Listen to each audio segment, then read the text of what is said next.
Buenos días, estimados estudiantes. Nos volvemos a encontrar en nuestras clases virtuales. Esta semana vamos a trabajar en este caso, vamos a realizar una maratón. Una maratón, ¿qué quiere decir? Un repaso de todas las clases que hemos trabajado desde la primera semana hasta la última semana, que fue la semana pasada, que fue hasta la unidad 5. Vamos a hablar en este caso de los puntos más importantes, que presta atención y toma nota.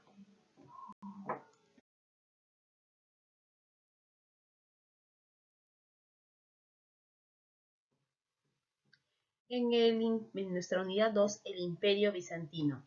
En el Imperio Bizantino, nosotros sabemos que se va a iniciar en el año 395 después de Cristo y se va a producir luego de la división del Imperio Romano, dando origen al Imperio Romano de Oriente, el cual durante la Edad Media fue conocido como el Imperio Bizantino. Se le dio esta denominación porque Bizancio era la capital antigua de Constantinopla. Ahora, en cuanto a su organización política y económica, ¿qué podemos decir en cuanto a la organización política? El Imperio Bizantino estaba en este caso dividido, todos sus poderes se concentraba en su emperador. Este emperador recibía el nombre de Basilios. En la organización económica, Constantinopla fue la ciudad más importante durante la Edad Media, debido a la posición estratégica que se encontraba muy cerca al mar Mediterráneo y le permitía comercializar con los continentes de Asia y África.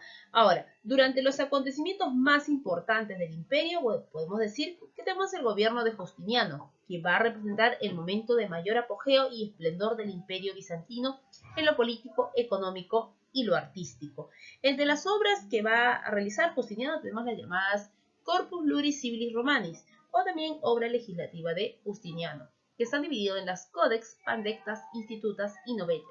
¿Qué son las Codex? Es una recopilación de leyes romanas. Las Pandectas, que vienen a ser un comentario o una interpretación de las leyes romanas.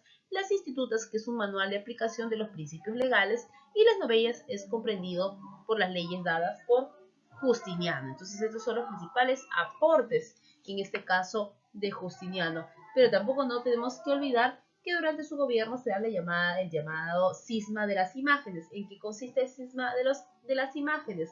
Pues entre los siglos 8 y 9 el imperio bizantino se produjo un problema religioso llamado crisis de las imágenes o querella de los iconoclastas, donde el emperador León III acusó de idólatras a quienes rendían culto a las imágenes e iconos religiosos, por lo que en el año 730 tomó la decisión de eliminar dichas imágenes de las iglesias de todo el imperio. Como el patriarca de Constantinopla, máxima autoridad religiosa, estaba subordinado al Papa. El objetivo de dicha medida fue aumentar el poder en este caso del patriarca. Luego tenemos otro incidente llamado el Cisma de Oriente, que se dio en 1054. Se denomina así a la ruptura que sufrió, que en este caso que va a sufrir la cristianidad en el siglo XI, cuando la iglesia de Constantinopla se separa con la iglesia católica, lo que ha dado como resultado lo que viene a ser hasta la actualidad. ¿Qué cosa? Pues la ruptura fue consecuencia del llamado cisma de Focio en el siglo IX, cuando Focio fue el nombre del patriarca de Constantinopla y acusó al Papa de intervenir en los asuntos de la iglesia oriental, por lo que se les excomulgó, y esto va a originar lo que viene a ser el llamado cisma de Oriente. Y el imperio va a llegar a su fin en el año de 1453, cuando los turcos otomanos, dirigidos por Mahomet II, tomaron la ciudad de Constantinopla, poniendo fin al imperio. En la unidad 3 tenemos al llamado Imperio Carolingio. El Imperio Carolingio es un término historiográfico que se ha utilizado en este caso para referirse al reino de los francos en el periodo de la dinastía carolingia. Esta dinastía se considera como la fundadora de Francia y Alemania. A partir de esta perspectiva, este imperio puede verse como el sucesor del reino franco o el predecesor de Francia y del Sacro Imperio Romano Germánico, que viene a ser el CIR. Ahora, en cuanto a los antecedentes, podemos decir que la base del imperio fue el reino franco, fundado por ¿quién? Ese reino franco estuvo dirigido por Clodoveo, con quien se inicia la dinastía merovingia, que luego degeneró a los llamados reyes holgazanes, que a su vez dejaron el poder a sus mayordomos del palacio, entre quienes destaca Carlos Martel, quien derrota a los árabes en la batalla de Poitiers. Su hijo Pipín el Breve destronó al último rey holgazán, Childerico III, e instala la dinastía carolingia. A la muerte de Pipino el Breve, su hijo Carlos Magno emprendió el desarrollo de una vasta política económica y fundó en este caso el imperio que llevaría su propio nombre. Ahora, en cuanto a la organización política, el imperio estuvo dividido de la siguiente manera. Estuvo regido, para empezar, por leyes capitulares, y estas a su vez estaba dividido en provincias con cierta autonomía, las cuales podían ser los llamados condados, que son las provincias interiores que se encuentran bajo la responsabilidad del conde. Luego tenemos los marcas, que son provincias fronterizas que se encuentran responsabilizadas por un marqués, y los ducados, que es la unión de varios condados que estaban a cargo de un duque. Ahora, estos condados, estos marcas y estos ducados se encontraban bajo la supervisión de un missi dominici, que era un fiscalizador a nombre del emperador, que se encargaba de evaluar y ver si efectivamente se trabajaba estas instituciones de manera correcta. Carlos Magno, sobre todo, un aporte importante es que va a impulsar la educación, y para ello va a crear las llamadas escuelas, la escuela palatina, donde se va a dar educación a la nobleza, la educación en la escuela conventual, donde estaba educado el clero, y la llamada escuela parroquial, donde se implantaba solo para la población que viene a ser el pueblo. Ahora les enseñaba lo que viene a ser rezar, catequesis, obedecer a tu prójimo, todo lo que está concerniente a la religión. Y eso es con respecto a la unidad 3.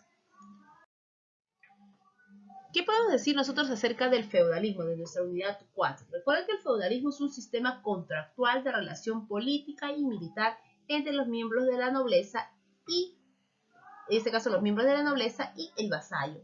¿Cuáles son las características del feudalismo? Entregar la concesión de los feudos, la necesidad de un contrato sellado bajo un juramento de homenaje y fidelidad, la unión de préstamos político-militares a la posesión de tierras con el propósito de preservar a la Europa medieval. La organización política estuvo dividida de la siguiente manera. Estuvo dividido por el llamado homenaje, que era una ceremonia en la cual el vasallo se juraba, en este caso, lealtad a su señor feudal. Luego tenemos la investidura, que consistía en la entrega simbólica del bien concebido por el señor feudal a su vasallo. Entonces, en el homenaje, recuerda que es un juramento donde, en este caso, el vasallo va a jurar fidelidad a su señor. Y en la investidura es donde el señor feudal va a entregar algo simbólico a su vasallo. Puede ser un pedazo o un puñado de tierra, o además, o en este caso, algún documento para su reconocimiento. Ahora, en el sistema feudal, recuerda que tenemos 4 personajes muy importantes o elementos del feudalismo. Tenemos el feudo, que viene a ser la representación de la unidad económica, de la tierra. El señor feudal, que era el dueño de esas tierras. El vasallo es la persona que dependía del señor feudal. Y el siervo de la gleba, su origen está en la crisis del esclavismo. La servidumbre feudal tenía antecedentes en el colono romano u hombre libre, plebeyo, esclavo o liberto romano. En este contexto es el campesino no libre quien vive y trabaja en un feudo. Ese era el siervo de la gleba. No se vayan a olvidar, jóvenes. Y por último, ¿qué podemos decir acerca de la sociedad feudal? Bueno, estuvo dividido en la cúspide por la nobleza, seguido por el clero y por último los campesinos. En la unidad 5, las cruzadas. Recuerda que las cruzadas fueron expediciones religiosas, militares, organizadas por los cristianos europeos occidentales, cuyo objetivo era recuperar el llamado Santo Sepulcro, capturado por los turcos.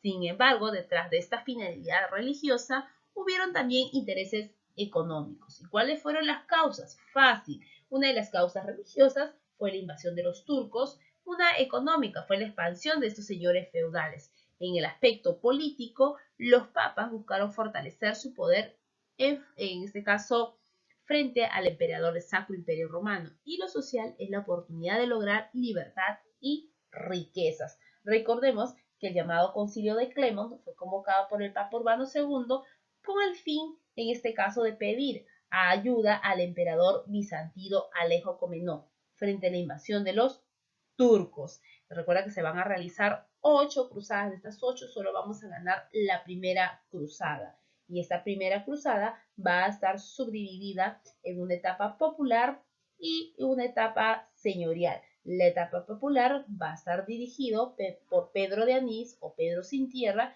y la segunda etapa por el llamado personaje Godofredo de Bouillon.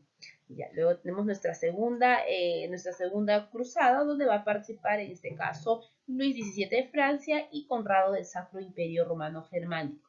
En la tercera cruzada participa Federico Barbarroja, el rey Felipe II de Francia y Ricardo Corazón de León de Inglaterra.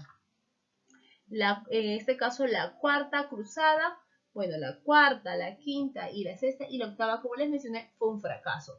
Al ser un fracaso, ¿qué trajo como consecuencia? La decadencia del feudalismo, que provocó el debilitamiento del señor feudal. Se consolida la hegemonía comercial marítima y va a aumentar las reservas de metales preciosos en las ciudades de Cuenca Occidental. Contribuyeron a enriquecer la cultura europea occidental debido al contacto con el humano clásico a través del Islam. Entonces esas tendrían que ser las principales consecuencias de estas cruzadas.